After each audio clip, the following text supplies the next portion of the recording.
48টা দফা সংবিধানের বিভিন্ন রকমের সংশোধনের প্রস্তাব সহকারে তারা ওখানে আদেশের মধ্যে তফসিল হিসেবে সংযুক্ত করেছে, বলেছে এগুলোর উপরে গণভোট হবে। তো তাই যদি হতো 11 মাস বা 12 মাস ধরে এই কসরত কেন করা হবে জাতীয় ঐক্যমত্য কমিশনে? কেন মাননীয় প্রধান উপদেষ্টা ভাষণ দিয়েছিলেন জাতির উদ্দেশ্যে যে ঐক্যমত্য কমিশন গঠন করা হয়েছে, তার আগে সংস্কার কমিশন 6টা গঠন করা হয়েছে, তাদের সাথে আমাদের আলোচনা হয়েছে। সেই আলোচনার প্রেক্ষিতে পরে সমস্ত দলের রিকমেন্ডেশন এবং তাদের রিকমেন্ডেশন জনগণের পক্ষ থেকে যে সমস্ত প্রস্তাব এসেছে সবগুলো মিলে একটা কম্পাইল রিপোর্ট করে তার উপরে জাতীয় ঐক্যমত্য কমিশন কথা বলেছে সমস্ত রাজনৈতিক দলের সাথে। জাতীয় ঐক্যমত্য কমিশনের সভাপতি হিসেবে মাননীয় প্রধান উপদেষ্টা নিজে সেটা প্রকাশ করেছেন যে এখানে রাজনৈতিক দলগুলো যে সমস্ত বিষয়ে ঐক্যমত্য পোষণ করবে সেগুলো সংকলিত করে একটা জুলাই জাতীয় সনদ হবে, সেটা স্বাক্ষরিত হবে এবং সেটা পরবর্তী পার্লামেন্টে বাস্তবায়ন হবে। বিফোর দ্যাট যেগুলো অর্ডিন্যান্স এবং এক্সিকিউটিভ অর্ডার বাস্তবায়ন করা সম্ভব সেগুলো সরকার করবে। এই ছিল প্রস্তাব। 31শে জুলাই দ্বিতীয় দফার আলোচনা শেষ করার পরে যখন জুলাই সনদ প্রায় পাকাপোক্ত হলো এবং প্রণয়ন হওয়ার আগ পর্যন্ত যে সমস্ত বিষয় ঐক্যমত্য হলো, সেই দিন হঠাৎ করে বললো এটা বাস্তবায়নের জন্য দুই একটা দলের পক্ষ থেকে বলা হলো বাস্তবায়নের জন্য আইনানুগ ভিত্তি চাই, বাস্তবায়নের গ্যারান্টি চাই। তা আমরা বললাম ঠিক আছে, সনদ প্রণীত হোক, বাস্তবায়নের উপায় আইনানুগ ভিত্তি গ্যারান্টির জন্য কি করা যায় সেই জন্য আরো আলোচনা হতে পারে।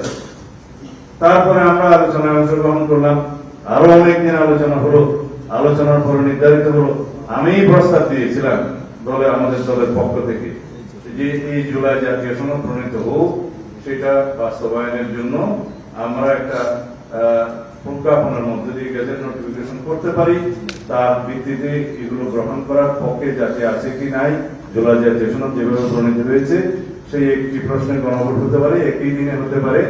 এবং সেই গণভোট কেন একই দিনে হবে সেই যুক্তি আমরা দিয়েছিলাম, যাতে ভোটারদের অংশগ্রহণ বাড়ে, যেহেতু প্রার্থীরা ভোটারদেরকে নিয়ে আসবে এবং একই দিনে একই খরচায় একই আয়োজন হয়ে যাবে ছোট্ট একটা ব্যালটের মাধ্যমে। আমরা তখন সেই প্রস্তাব দিয়েছিলাম, দুই একটি দল বাদে বাকি সবাই সেই প্রস্তাবে একমত ছিল এবং তারপরেও সেটা নিয়ে পরবর্তীতে আরো আলাপ আলোচনার জন্য কয়েকটি দল বলবে সরকার সেটা পরে আরো আলোচনা করবে। জাতীয় ঐক্যমত্য কমিশন তাদের সুপারিশে দুই দিকেই ওপেন রেখে তাদের সুপারিশ দিয়েছে, আগে অথবা পরে গণভোট হতে পারে এই সুযোগ। এখন মূল প্রশ্ন সেটা নয়, যার উপরে গণভোট হবে জুলাই জাতীয় সনদ যেটা স্বাক্ষরিত হয়েছে সেটা তো এই সনদে নাই, সেটা গতকালকে সুপারিশের মধ্যে নাই। আছে হলো যে সমস্ত প্রস্তাব ঐক্যমত্য কমিশন এবং দুই একটি দল দিয়েছিল, সেই প্রস্তাবগুলো যেন ওনারা সরাসরি ওই আদেশের মধ্যে, খসড়া আদেশের মধ্যে তারা অন্তর্ভুক্ত করলো তফসিল হিসাবে। বলা হলো এই 48টা দফার উপরে গণভোট হতে হবে। এখন সেই আলাপ তো হয়নি আমাদের সাথে।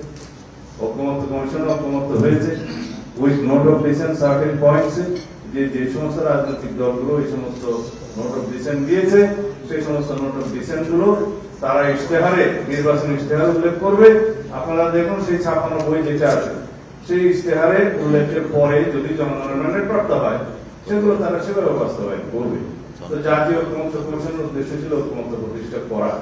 এখন এখানে এসে এই অবস্থায় জাতীয় ঐক্যমত্য কমিশন যে সমস্ত প্রস্তাব দিয়েছে সেখানে শুধু জাতিতে বিভক্তি হবে, অনৈক্য হবে এবং এখানে কোনো ঐক্যমত্য হবে না।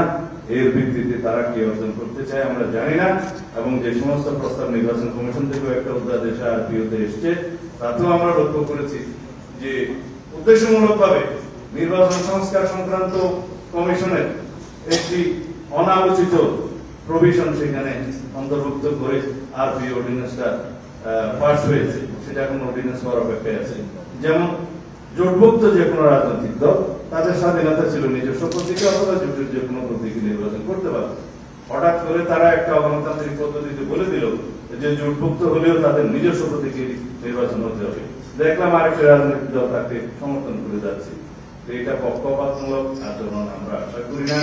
আমরা অন্তর্বর্তী সরকারকে তত্ত্বাবধায়ক সরকারের ভূমিকায় দেখতে চাই, তারা যেন নিরপেক্ষভাবে আচরণ করে এবং তাদের সমস্ত কর্মকাণ্ডের জন্য জাতি একটা আশ্বস্ত হতে পারে, ঐক্য থাকতে পারে, সেভাবে যেতে হবে।